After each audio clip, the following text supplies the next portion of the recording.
আল্লাহর একজন মস্ত বড় পয়গাম্বর, নাম হলো নূহ আলাইহিস সালাম। আপনার নাম শুনছেন? এই কোরআন শরীফের মধ্যে আদমের পরই যেই নবী, তার নাম হলো নূহ আলাইহিস সালাম। তাকে দ্বিতীয় আদম বলা হয়। তো নূহ নবী আল্লাহর হুকুমে, কার হুকুমে? শুকনা জায়গায় একটা নৌকা তৈরি করতেছেন। কি তৈরি করতেছেন? আরো জোরে কন, জোরসে বলুন, আরো জোরে। জোর হলো না। কি নৌকা করলে গুনাহ হবে?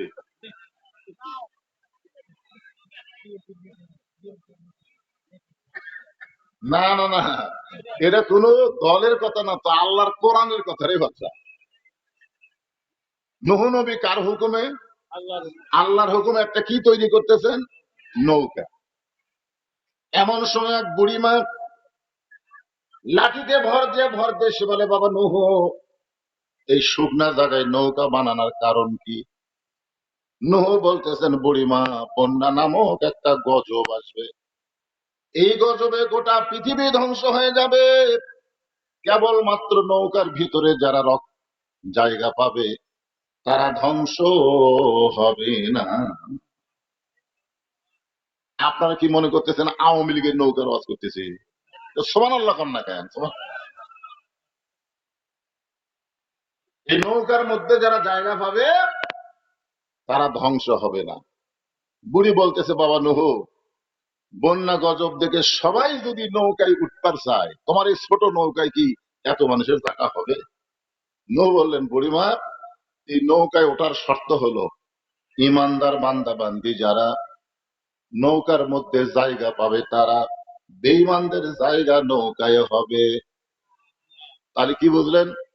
ইমানদার বান্দা বান্দি যারা নৌকার মধ্যে জায়গা পাবে তারা, বেঈমানদের জায়গা নৌকায় হবে না। সঙ্গে সঙ্গে বুড়ি বললেন, লা ইলাহা ইল্লাল্লাহু নূহু নবিয়ুল্লাহ। আপনারা বলেন তো, এই কলমা পড়লে আমাকে গুনাহ হবে? তাহলে সকলে পড়েন, লা ইলাহা ইল্লাল্লাহু নূহু নবিয়ুল্লাহ। নূহ বললেন, বুড়িমা, আপনার আর কোনো টেনশন নেই, আপনার আর কোনো টেনশন নেই। আপনি যখন আল্লাহকে বিশ্বাস করেছেন, বন্যা নামক গজব যখন আসবে, আমি আপনার হাত ধরে নৌকায় উঠায় নেব।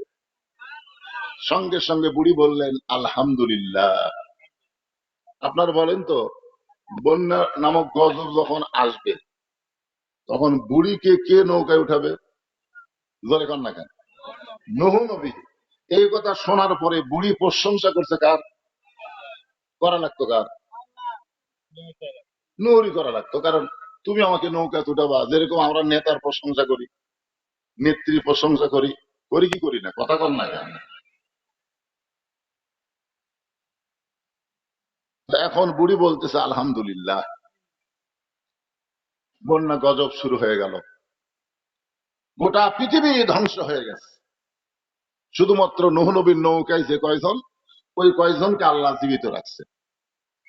নৌকা যখন যুদি পর্বতে ভিড়ে গেল, এমন সময় আল্লাহ বলে, নূহ, তোমার নৌকার খবর কি? নূহ বলতেছে, নৌকার ভিতরে যারা জীবিত আছে তারা, নৌকার বাহিরে যারা ধ্বংস হয়েছে তারা। আল্লাহ বলেন, নূহ, ওই বুড়িটার খবর কি? নূহ বলতেছে, আল্লাহ, আমার মনই নেই। ধরেন কি নাই? দেখছেন, যে নূহ নবী কি করেছিল, বন্যা গজব যখন শুরু হবে আমি তোমার হাত ধরে নৌকায় উঠাবো। এখন আল্লাহ বলতেছে, নূহ, বুড়িটার খবর কি? নূহ বলতেছে, আমার মনই নেই। তার মানে কি বুঝলেন? বিপদে পড়লে নবীরাও পর্যন্ত ভুলে যায়। আর এখন কতগুলা লোক কয়, হুজুর, আমার কোনো টেনশন নাই তো, আমি পীর ধরছি। আর পিরিয়ড বাঁচাবে। আমার দয়াল বাবার দরবারেতে কেউ ফিরে না খালি হাতে। হুম, আহ, হুম, আহ। কি এই জিকিরের ওয়াজ হচ্ছে? ফাযকুরুনি আযকুরকুম ওয়াশকুরুলি ওয়ালা তাকফুরুন। আল্লাহ বলে নুহ তাহলে বুড়িটার খবর কি? নুহ বলতেছে আল্লাহ দুনিয়ার সবাই যখন ধ্বংস হয়ে গেছে তাহলে বুড়িটাও ধ্বংস হয়ে গেছে। আল্লাহ বলে নুহ আজগুবি কোনো কথা বলা যাবে না, কথা বলতে গেলে তদন্ত করে কথা বলা লাগবে। সুবহানাল্লাহ। আজগুবি বোঝেন? আজগুবি, আজগুবি কোনো কথা বলা যাবে না, কথা বলতে গেলে তদন্ত করে কথা বলা লাগবে। আজকে আমাদের বাংলাদেশে আমরা আজগুবি কথা বেশি বলি, আজগুবি।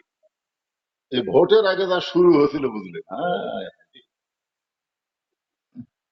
আসলে দীর্ঘ 17 বছর জামাত বিএনপি একসাথে আমরা ছিলাম, ঠিক কিনা বলেন? কিন্তু হাসিনা পতনের পরে এই দুই দল যা শুরু করলো, এমনকি আমার বিরুদ্ধে আজগুবি কথা, আজগুবি। আমি আমার ওয়াজে দেখবেন যতগুলো ওয়াজ, আমি শহীদ প্রেসিডেন্ট জিয়াউর রহমান নিয়ে আমি ওয়াজ করেছি। আমি আরাফার ময়দানে জিয়া টিভি সাজাদুল জিয়া নিয়ে ওয়াজ করেছি। আমি মরহুমা বেগম খালেদা জিয়া নিয়ে ওয়াজ করেছি।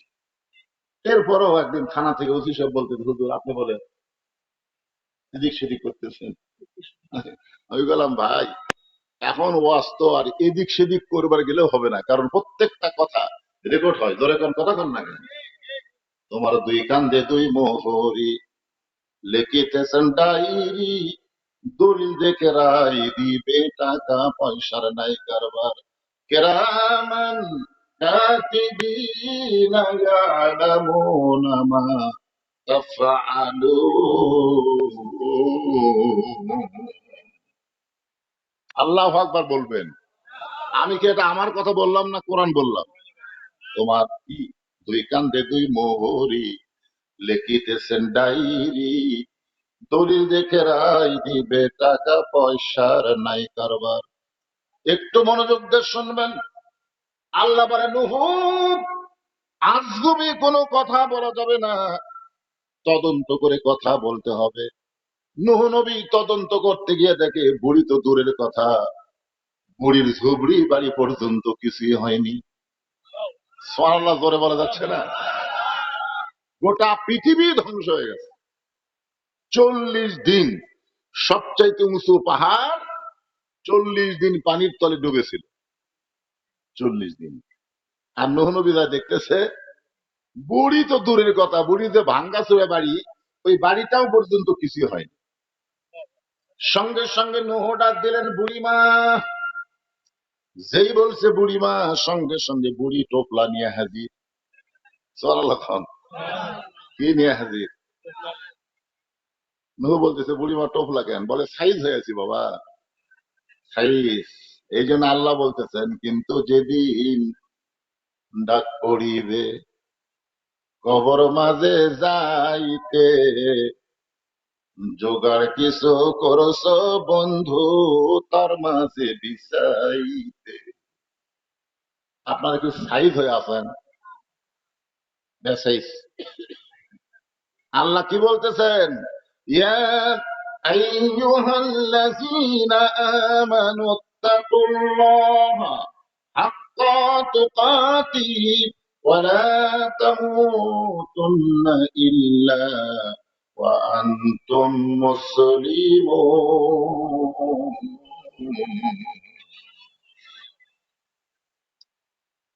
মুজির নাজির মন্ত্রী খলিফা হারুন রশিদকে বলতেছে, জাহাপনা আপনার দরবারে একটা পাগল খুবই ডিস্টার্ব করে, কখনো হাসে কখনো কান্দে। হুজুর এই পাগড়িয়ালাই পাগলা শান্তি হবে কি লাগবে? না না, এরা খুবই ডিস্টার্ব, খুবই ডিস্টার্ব, আমি খুবই ডিস্টার্ব রে। তুই তো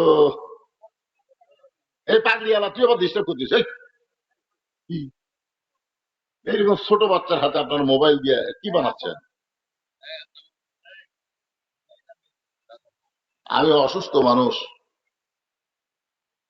বর্তমান বিশ্বের প্রেক্ষাপট আল্লাহর ওলির দরবার সামনে রেখে ফাসকুরুনি আসকুরুকুম আয়াতের উপর কথা বলতেছে।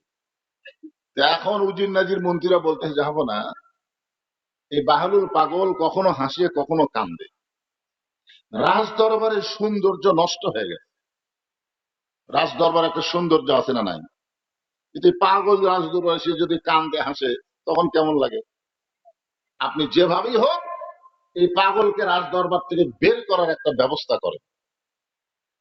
খলিফা হারুন বাহলুল পাগলকে কাছে ডাক দিয়ে বললেন, ভাইজান আমার একটা কাজ করে দেওয়া লাগবে, পারবা? যে বাহলুল পাগল বলে, কি কাজ? খলিফা হারুন বলতেছে যে আমার এই লাঠিটা, তোমার চাইতে বোকা মানুষ যদি খুঁজে পাও তাহলে এই লাঠিটা তুমি তারে দিয়ে দিও, এটাই তোমার কাজ। আমি তোমাকে একটা লাঠি দিলাম, ধরে কি দিলাম? তোমার চাইতে বোকা মানুষ যদি খুঁজে পাও এই লাঠিটা তুমি তারে দিয়ে দিও, এটাই তোমার কাজ। তো বাহলুল পাগল লাঠি নিয়ে যখন চলে গেল, খলিফা হারুন বললেন, উজির নাজির মন্ত্রীরা, এই পাগল আর আসবে না, কারণ এর চাইতে বোকা মানুষ খুঁজেও পাবি না, লাঠি দেওয়ার কামও শেষ হবি না। আসলেই তাই, কয়েক বছর হয়ে গেল বাহলুল পাগল রাজ দরবারে আসে না। উজির নাজির মন্ত্রীরা মনে মনে খুবই খুশি যে পাগলের হাত থেকে তো দরবার বাঁচলো। কিন্তু খলিফা হারুন যখন অসুস্থ হয়ে গেলেন, এমন সময় বাহলুল পাগল লাঠি নিয়ে হাজির। খলিফা হারুন যখন অসুস্থ হয়ে পড়ে গেছেন, এমন সময় বাহলুল পাগল কি নিয়ে হাজির? লাঠি নিয়ে হাজির। খলিফা হারুন বলতেছে, বাহলুল এখন পর্যন্ত লাঠি তোমার কাছেই আছে, তোমার চাইতে বোকা মানুষকে খুঁজে পাওনি? বাহলুল পাগল বলে, দেখো না, আজকে মনে হয় পাওয়া যাবে, আজকে। খলিফা হারুন বলে, পাগল নাকি তুমি, আর আমি ছাড়া কি আছে? তাহলে আজকে তুমি বোকা মানুষ কোথায় পাবা? বাহলুল পাগল বলে, জাহাপনা, মনে করেন আপনি যে শহরে বসবাস করতেছেন, এই শহরের নাম কি? বলে, বাগদাদ। এই বাগদাদ থেকে আপনি যদি 10 দিনের সফরে মক্কা শহরে যান, এই বাগদাদ থেকে 10 দিনের সফরে যদি মক্কায় যান, আপনি বলেন তো কেমনে যাবেন? খলিফা হারুন বলে, বাগদাদ হলো আমার চীনা, আর মক্কা হলো আমার অচীনা। চীনা শহর থেকে অচীনা শহরে 10 দিনের সফরে কেউ যদি যায়, তাহলে মাল সামানা জোগাড় করে রওনা দেওয়া লাগবে, কারণ অচেনা শহরে গিয়া যেন বিপদে না পড়ে। বাহলুল পাগল বলে, জাহাপনা, দুনিয়ার একটা শহর থেকে আর একটা শহরে 10 দিনের সফরে গেলে মাল সামানা জোগাড় করে যদি রওনা দেন, এখনই যদি আপনার মৃত্যু হয়, আখেরাতের বিশাল একটা জগতের সফর আপনার শুরু হবে। সেই সফরের জন্য আপনি কতটুকু মাল সামানা জোগাড় করেছে?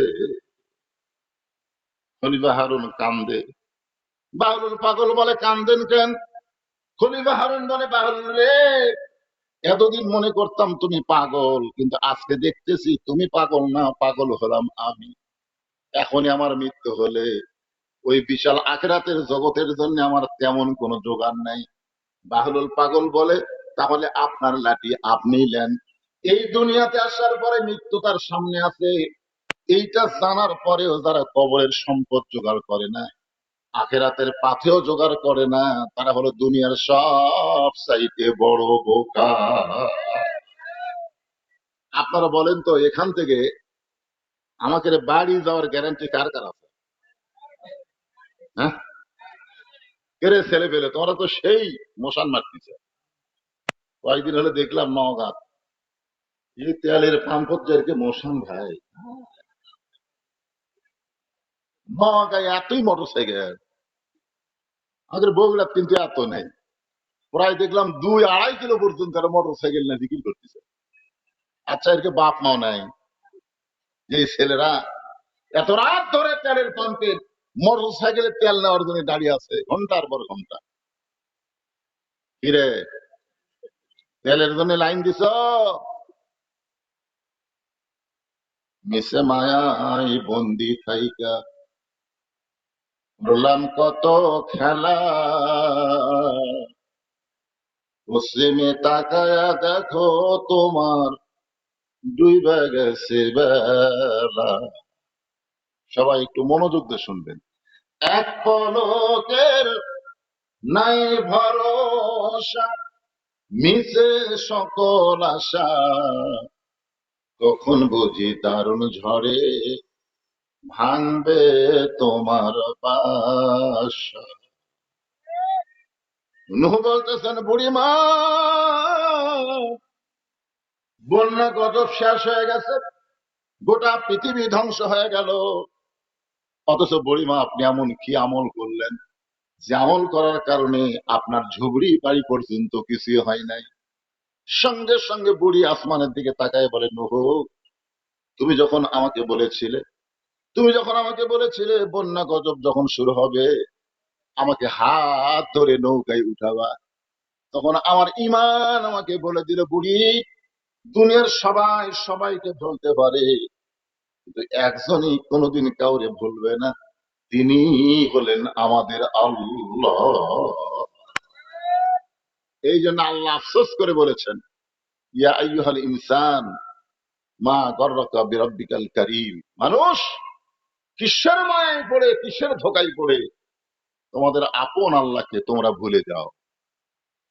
আল্লাহ দুনিয়াতে আমাদের পাঠাইছে দুনিয়াদারি করার জন্য নাকি? এই দুনিয়াদারি, তাহলে বারবার উপর দিকে তাকান, কি দেখতেছেন? 8 তালার ভিত দিছি হুজুর, 6 তালা হতে রড বার করে তুছি, আর 2টা তালা করবে পারলে আমার আর টেনশন নেই। বারবার উপর দিকে তাকাবেন না নিচের দিকে তাকাবেন? কোন দিকে তাকাবেন একটু খেয়াল করবেন।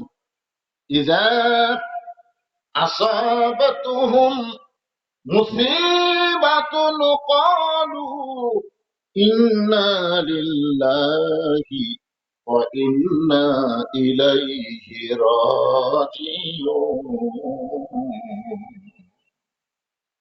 ভাইরা, আপনারা যারা পর্দার অন্তরে আছেন, আপনাদের জন্য জিকিরের ওয়াজ হলো, ওয়াকারনা ফি বুয়ুতিকুন্না ওয়ালা তাবাররাজনা তাবাররুজাল জাহিলিয়াতিল উলা। এতক্ষণ জিকিরের ওয়াজ করলাম পুরুষের, এখন মেয়ে মানুষের কিছু জিকিরের ওয়াজ করা লাগে। আপনাদের এই শহর এলাকা তো, শহরের মেয়েরা ভালো আছে, ভালো নাই? এরা তার মাথার চুল বেঁধে খায় না।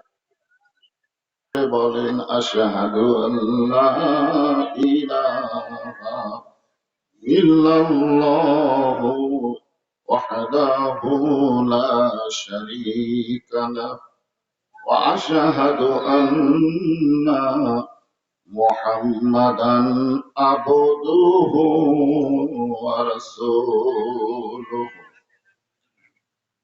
الذي أرسل رسوله بالحق بشيرا ونذيرا وداعيا إلى الله بإذنه وسراجا منيرا.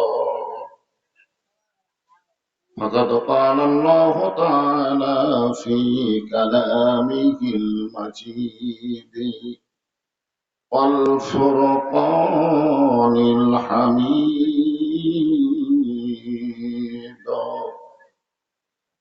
জবান খুলে সকলে পড়েন আউযু বিল্লাহি মিনাশ শাইতানির রাজীম.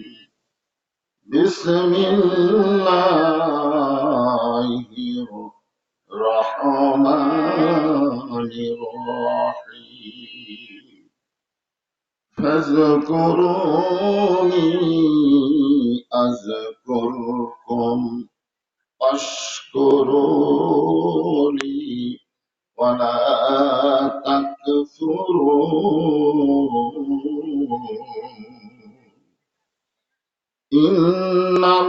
ইন্নাল্লাহা ওয়া মালাইকাতাহু ইউসাল্লুনা আলান নাবী ইয়া আইয়ুহাল্লাযীনা আমানু সাল্লু আলাইহি ওয়া সাল্লিমু তাসলিমা. আল্লাহুম্মা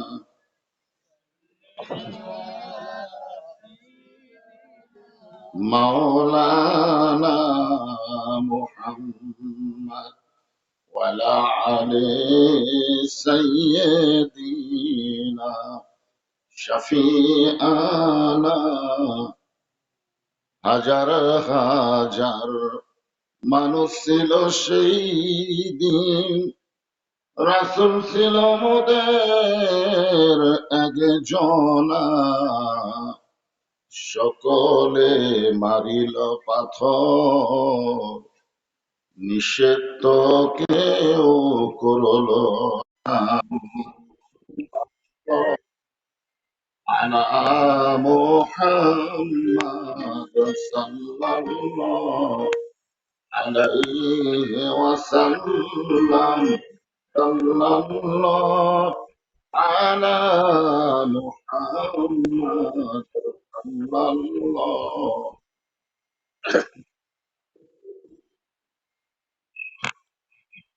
আলাইহি মুহাম্মাদ।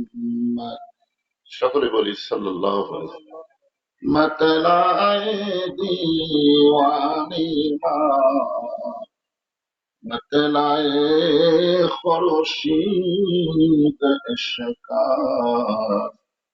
सीनाए सुजानी माँ, बरकुल उला बेकमालिही, कशफत दुजा बेजमालिही, حسنت جميع خصاله، صلوا عليه وآله اللهم آمين।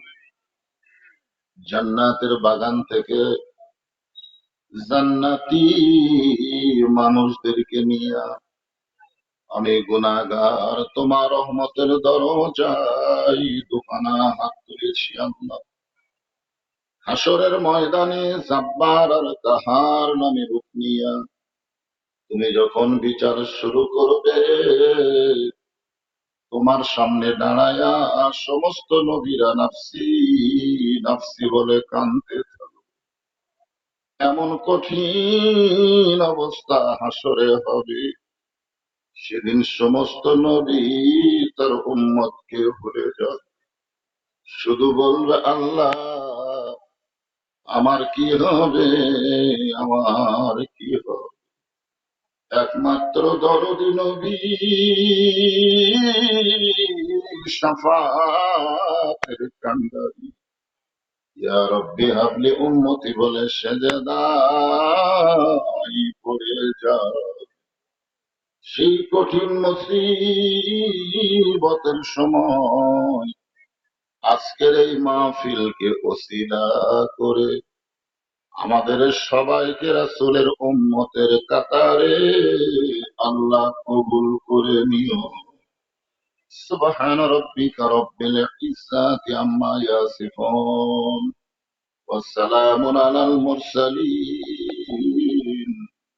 والحمد لله رب العالمين لا إله إلا الله।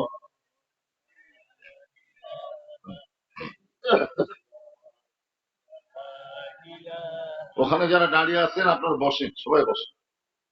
দরজা দাঁড়িয়ে থাকা ঠিক না, বসেন, সবাই বসেন।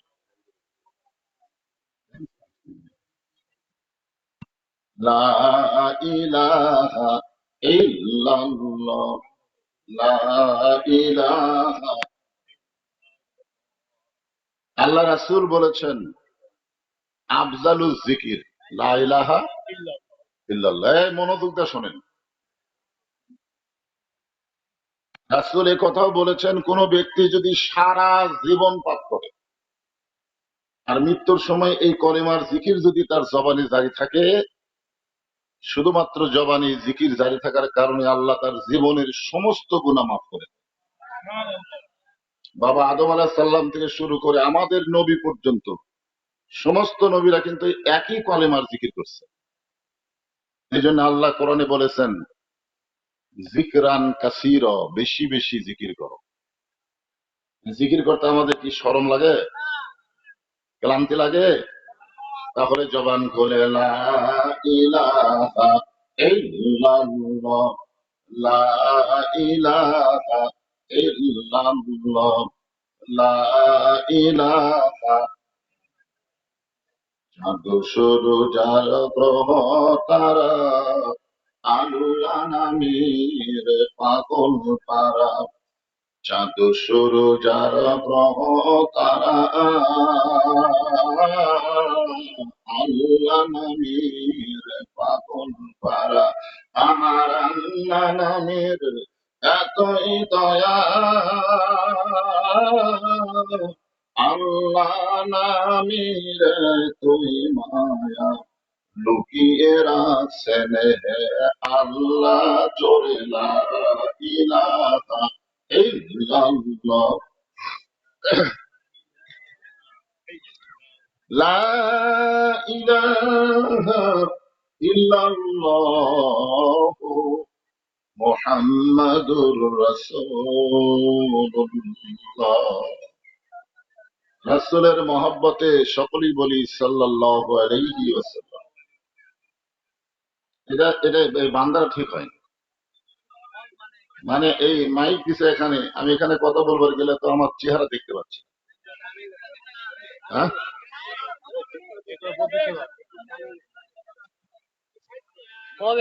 উপরে তোমার বান্দার সময় তোমার তো তোমার মাইকে তোমার ঠিক চলা লাগবে না। মিডিয়ার কারণে তোমার মাইকে দুর্নাম করবে। হ্যাঁ ঠিক আছে,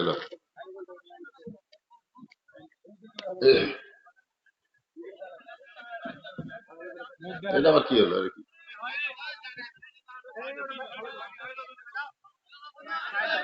হ্যাঁ হ্যাঁ, হইসই কোনো সমাধান না।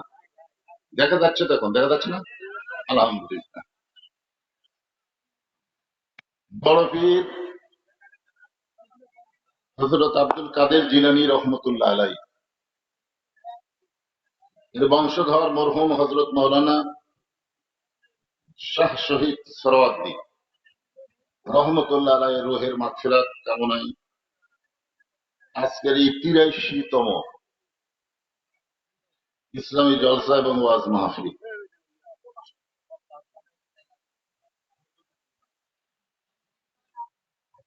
এই পাগলাটা আজও আছে রে, না ডিস্টার্ব করা হবে না, তুমি তো আসবেই।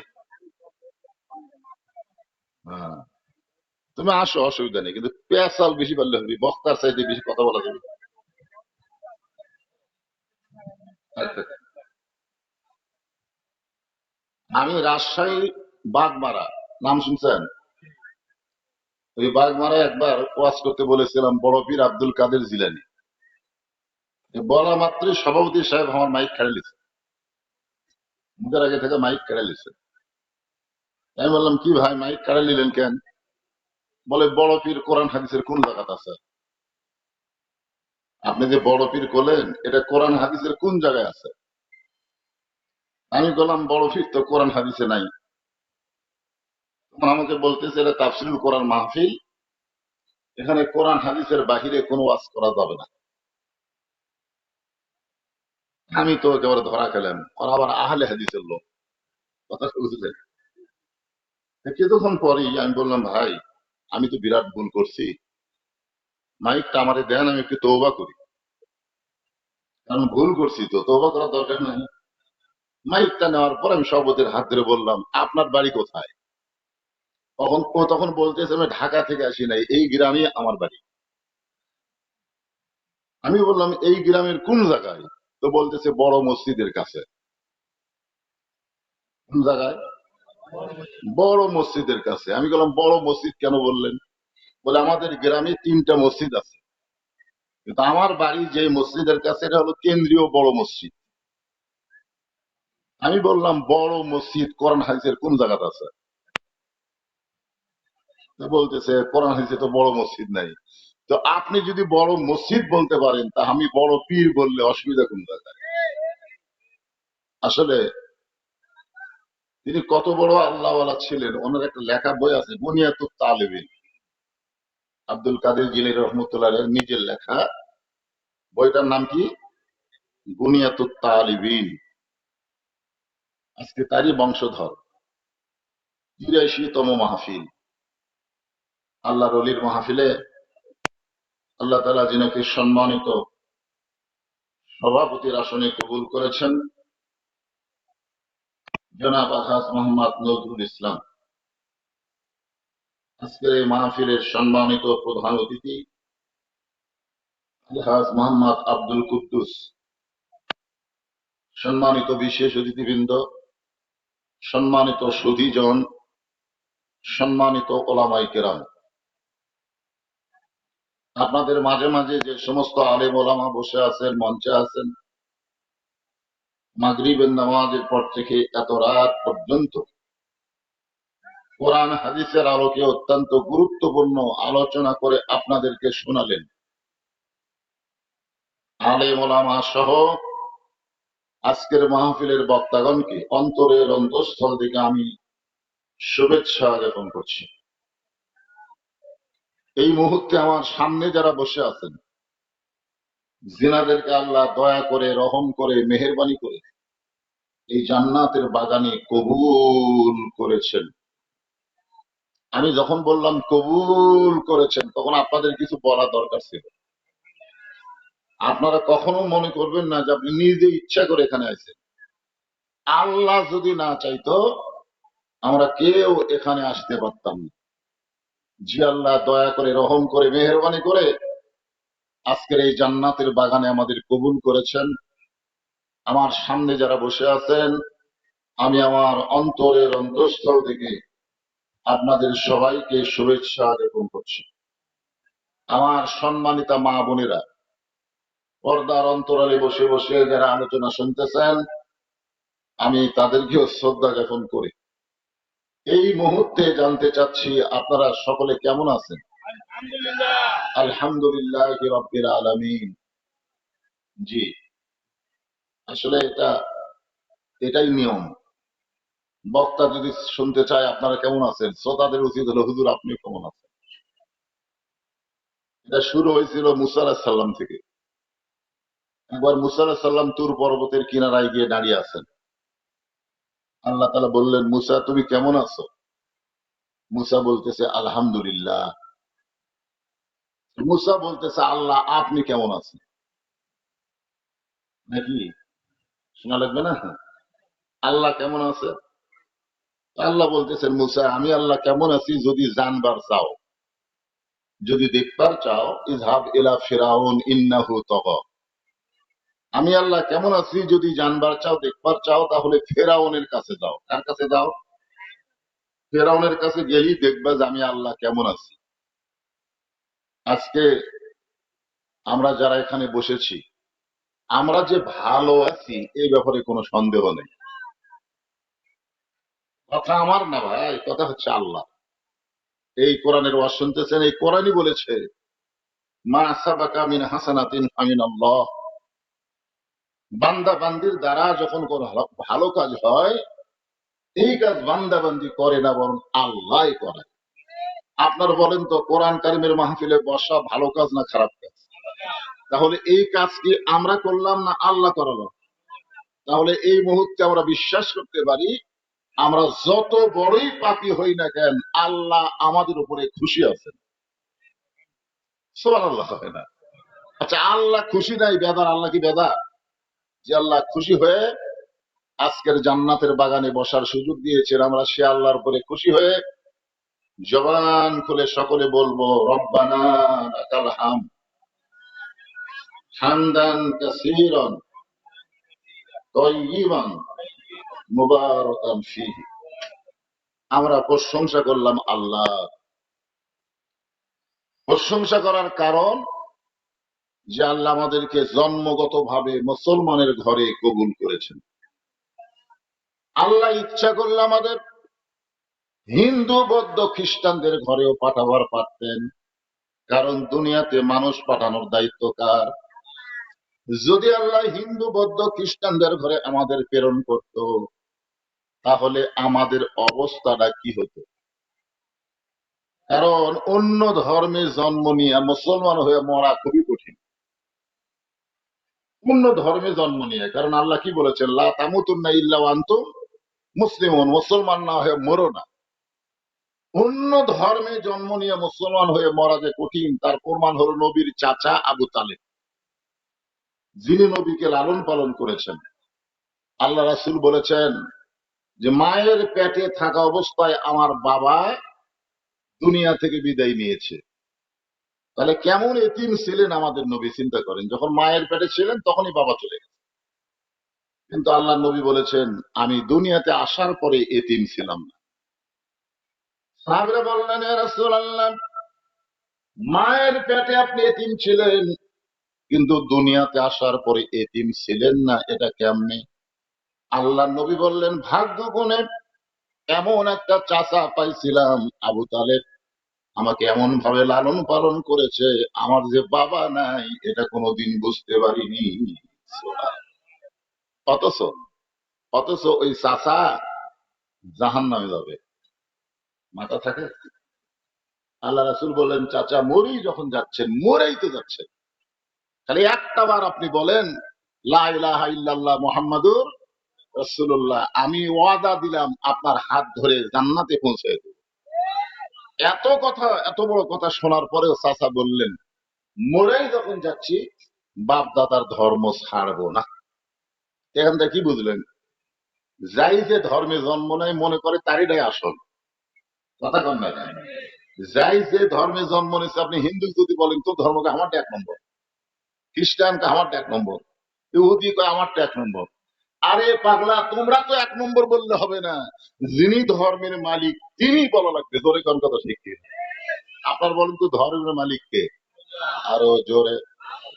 ومن يبتغي غير الإسلام دينا فلن يقبل منه। আল্লাহ বলেছেন ইসলাম ছাড়া অন্য কোন ধর্ম কেউ যদি গ্রহণ করে কখনোই তা কবুল করা হবে না। আল্লাহ আমাদের সেই মুসলমানের ঘরে মুসলমান হিসাবে কবুল করেছে, খুশি না বেজার?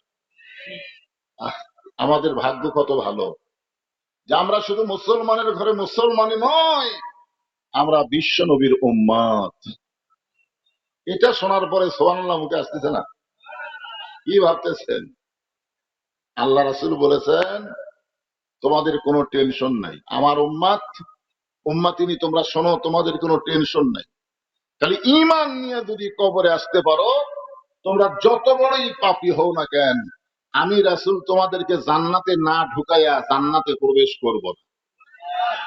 কি কথা, যে তোমরা যত বড়ই পাপী হও সমস্যা নেই, কিন্তু আশা লাগবে ক্লিয়ার। এইটাই হলো সমস্যা।